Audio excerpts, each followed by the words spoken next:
We have breaking news. WNBA star Brittney Griner has pleaded guilty to bringing hashish oil into Russia, telling the judge that she did so inadvertently and without intent while asking the court for mercy.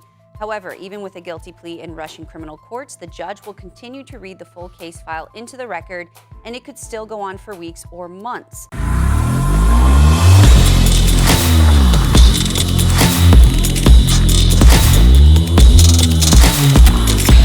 There's so much news going on and so much craziness. Leftists are out of control. But I want to talk about Brittney Griner. Now, I know for a fact y'all don't know who Brittney Griner is because she's a women's basketball player. And I don't think nobody watched women's basketball. They can't even dunk. However, she's making the news because she ended up going to jail out there in Russia. Why is she in jail, Mr. Tatum? Is it because she's black? Is it because she's a woman? Is it because she's a part of the LGBTQ? And Russia wants to punish her and have her as a political prisoner? No. It's because she committed a crime. She tried to smuggle illegal drugs into Russia, i.e. I think it was a CBD, not CBD. It was some marijuana pen or something like that she smuggled in. Did she not know the laws of the land? Yes, of course she did. She traveled to Russia many times. I believe she played on a sports team there in the off season. So she's been there 100 times. And obviously I'm exaggerating the number, but she's been there many times, enough to know better. But you know what? When you live in a place or in a reality where you do not have to be held accountable for anything, then of course you think you can smuggle drugs into somebody else's country. And if you ever get caught, you think somebody's supposed to bail you out, because you have never taken responsibility for your own actions. Now, of course, her coach came out, and I'm not going to say her coach's name because she's completely irrelevant, just as much as your girl Brittney Griner is irrelevant. Her coach comes out and makes the most ignorant statement I've ever heard in my life. She said, well, let me say, her first statement was smart. The rest of her statements were ignorant. She said if this was LeBron James, they would have gotten him out of there a long time ago. Duh. You're talking about one of the greatest basketball players to ever play. Of course they would get him out of there. Why, Mr. Tatum? Because half of America would be protesting right now, and they would be talking about it on television all day long around almost every sports lover's dining room table. They're going to be talking about LeBron James. How can the NBA continue without LeBron James? There's a difference. Brittney Griner, nobody knows who you are. The only reason people know anything about you now is because they're talking about it on the news and the president of the United States is involved. Of course, LeBron James will be out at this point. But then her coach goes on to say that it's because of her being black. After saying LeBron would have been out, I guess her coach don't know LeBron James is black. But after she said LeBron James would have been out a long time ago, she then pulled a race card and say they don't care because she's black, because she's a woman, and she's a part of the LGBTQ. Let me tell you the truth of the matter. If Donald Trump was in office, she'll be back. Why, Mr. Tatum? Because Russia respected President Trump. Nobody respects Joe Biden. He's literally limping around everywhere, and his wife has to tell him what he should be saying and what he shouldn't say. He's not running or thinking for himself at all. So Russia don't have any respect for him. And then we just so happen to be in a conflict with Russia via Ukraine. And you think they're going to let her out just because we feel like it? Do us a favor? No, we have orchestrated sanctions against Russia. We've attacked Russia for what they did in Ukraine. You think they're going to give an American back who actually violated the law?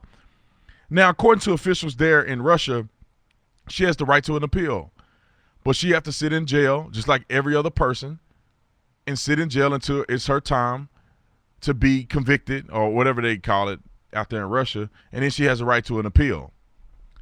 But let me add this too, because another thing people may not know because Brittney Griner is relevant, that she is one of the biggest anti-American voices in women's basketball. Sitting in the locker room, not coming out, not standing for the flag. All she can do is talk about how oppressed she is in America, how America is against black and brown bodies.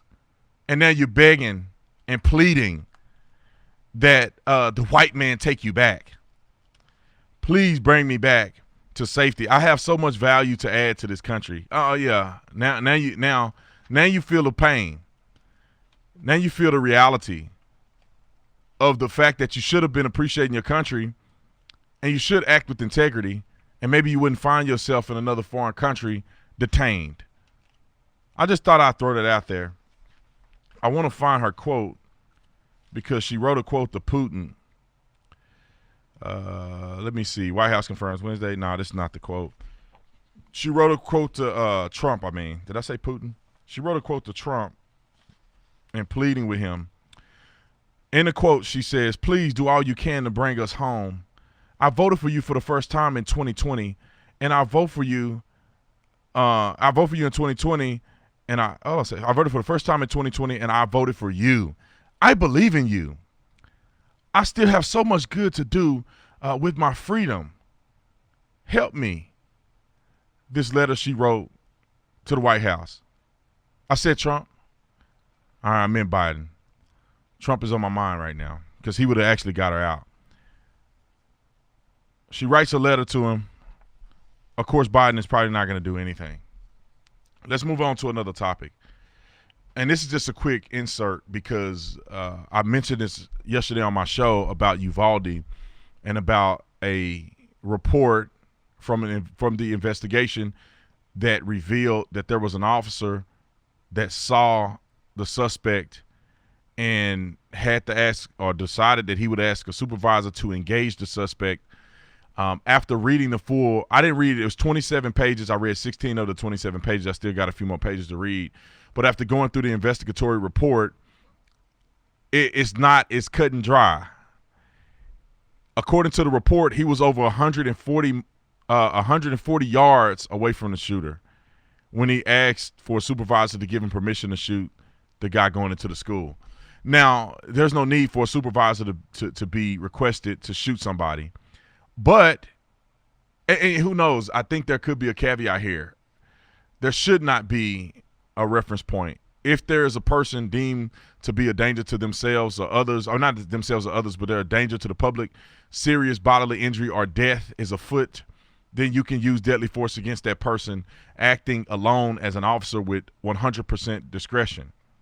But the way the media reports it, it makes it seem like he was point blank with the guy and they were looking each other in the eyes and singing to each other, and he just decided he didn't want to shoot the guy because he was afraid. 140 yards away from somebody is a very, very long distance. If you've ever seen a football field is 100 yards. Now, just think about being on a football field and a half away from somebody and thinking that you could take an accurate shot. According to the report, the officer made mention that he didn't believe that he could have made an accurate shot without the bullets flying and hitting kids. In a perfect world, he would have taken a chance. He would have been a hero, dome shot the kid from 140 yards away, and we would not be talking about this anymore. Or we wouldn't have anything to talk about because he wouldn't have killed any of these children. So I just wanted to make an update because I spoke about it yesterday. Also, I read a lot of the report in it, and it's very convoluted and complicated. And I really, really hate that the media took the lead on the narrative in Uvalde because it creates so much more confusion than what it should have created. There were clear mistakes made, and there was things that could have been done differently. And it's very easy to Monday morning quarterback. And as a police officer, former police officer, I know that it's very easy to Monday morning quarterback, and I know that that's not the proper approach. There's all kind of woulda, coulda, shouldas in the situation in Uvalde after reading the investigation. And what I'm left with is that there were mistakes that were made. Unfortunately, it cost the lives of young children and teachers.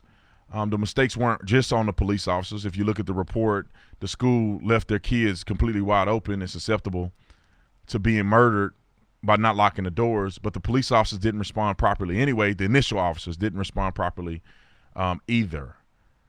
But it's, I would love to say if I was there, I would have done X, Y, Z. Everybody in America is going to judge these officers, and it is what it is. But I wish that people would have understand or have the understanding that if you were there, would you have made a different decision if you were actually taking shots from somebody? if you actually was in the heat of the moment and shots are being fired and people are dying and you freeze up. Would you freeze or would you not? You wouldn't know until you were in a position like that. And I'm not making an excuse, but when it comes to someone saying that they need to be held accountable, people are going to be held accountable to what's reasonable, not what somebody feels. You listen to the Off Tatum Show. Hold the phone. I'll be back after the break.